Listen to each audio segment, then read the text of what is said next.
Perkenalkan, nama saya Monica dari jurusan akuntansi di Universitas Internasional Batam. Hari ini saya akan mempresentasikan ujian tengah semester saya pada mata kuliah seminar akuntansi. Penelitian ini saya menggunakan artikel nomor 119 dengan judul CEO Characteristic and Earning Management sebagai artikel utama saya. Yang pertama ada latar belakang.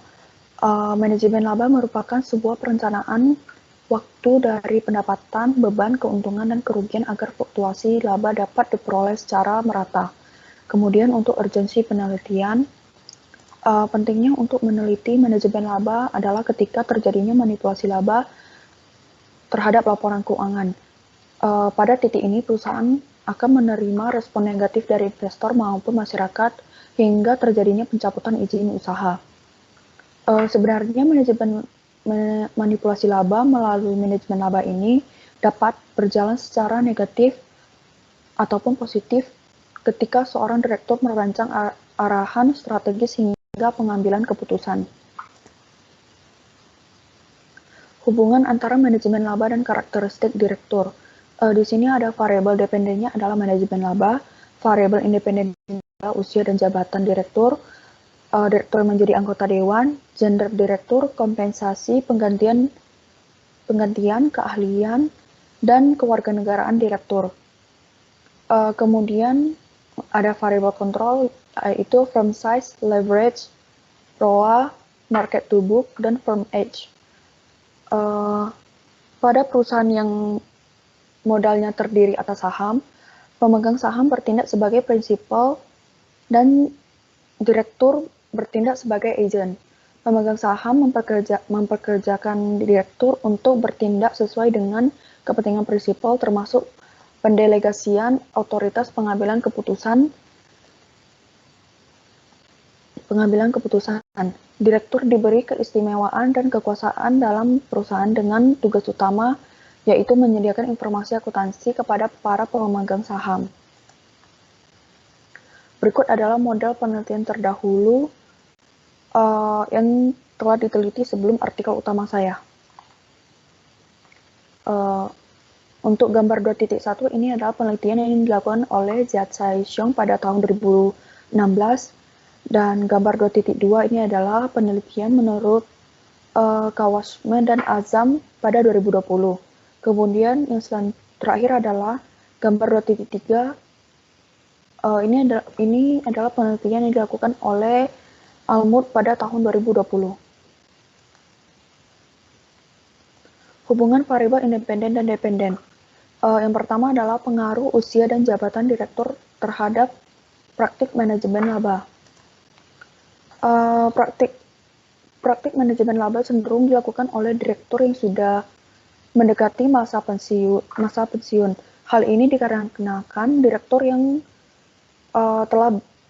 yang berumur melakukan manipulasi akuntansi untuk mendapat pesangon ataupun pensiun. Lalu selanjutnya jabatan direktur. Direktur dengan masa jabatan yang lebih lama cenderung lebih serius untuk memperbaiki situasi perusahaan dan berkontribusi pada pertumbuhan dan perkembangan bisnis dibandingkan direktur dengan pengalaman yang lebih sedikit.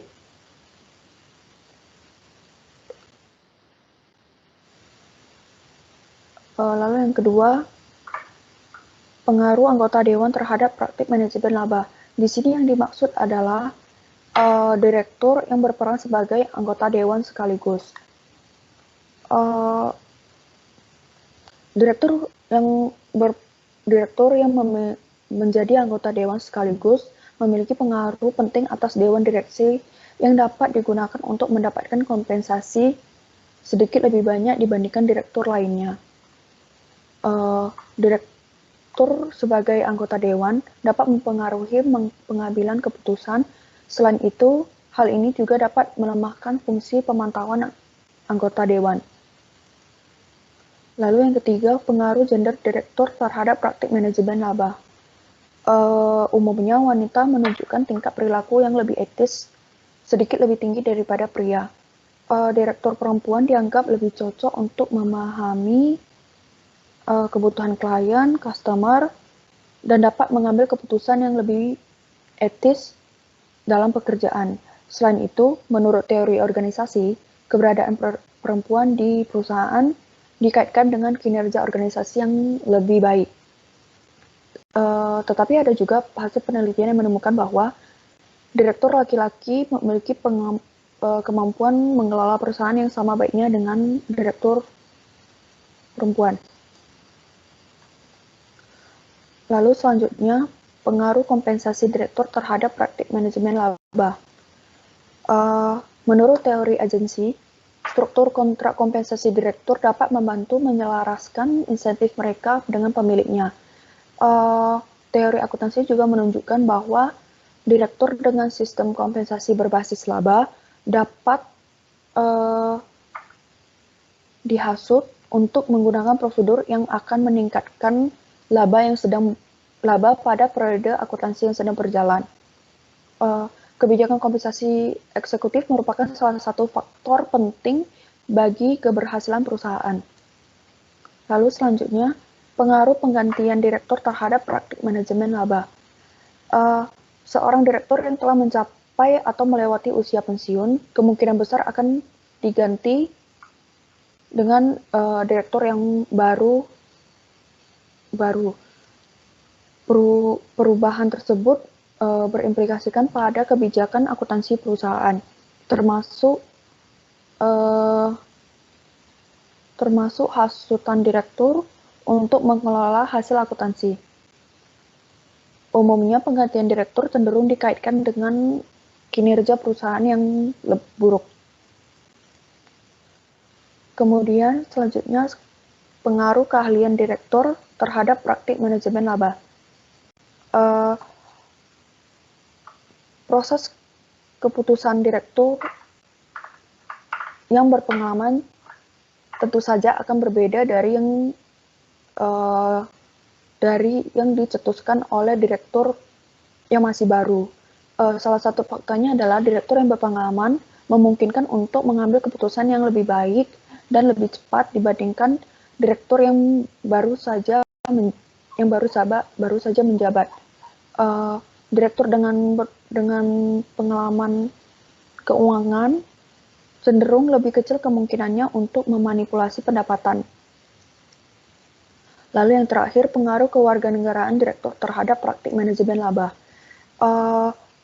Kewarganegaraan berbeda dapat juga berarti budaya bisnis yang berbeda. Mungkin akan lebih sulit bagi mereka yang memiliki kebangsaan berbeda untuk menyesuaikan proses bisnis daripada direktur yang berkewarganegaraan yang sama. Akan tetapi ada penelitian yang dilakukan oleh Huang pada tahun 2013 mengenai dampak kebangsaan direktur dan kinerja perusahaan. Penelitian ini menunjukkan bahwa tidak ada korelasi antara kewarganegaraan direktur dengan kinerja perusahaan. Ini adalah model dan hipotesis penelitian saya.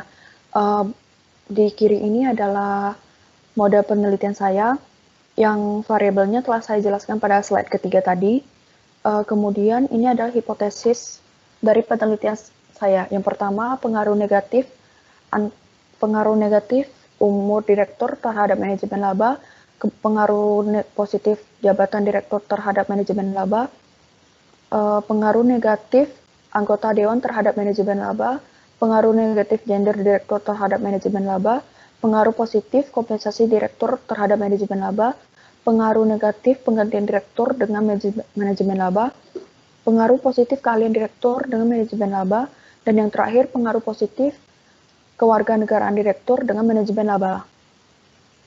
Sekian presentasi dari saya tentang manajemen laba dengan karakteristik direktur.